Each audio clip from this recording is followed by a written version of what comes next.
Nak tahu apa bezanya kereta ni dengan you? Kereta ni maintain steady, tapi you 50-50.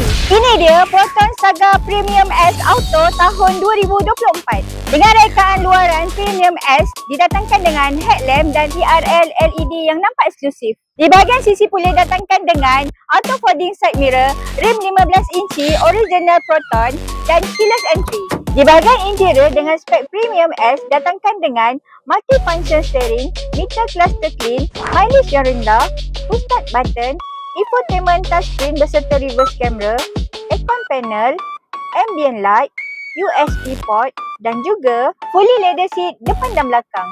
Di bahagian belakang pula datangkan dengan muffler yang dah tukar, boot space yang luas 420 liter, boleh muat luggage besar untuk road trip seminggu.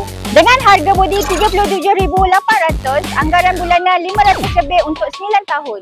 Nak cari kereta pertama, kedua, ketiga, boleh cari Liza di Express Auto Siam Berhad Seksyen 15 Shah Alam. Boleh klik di link bio.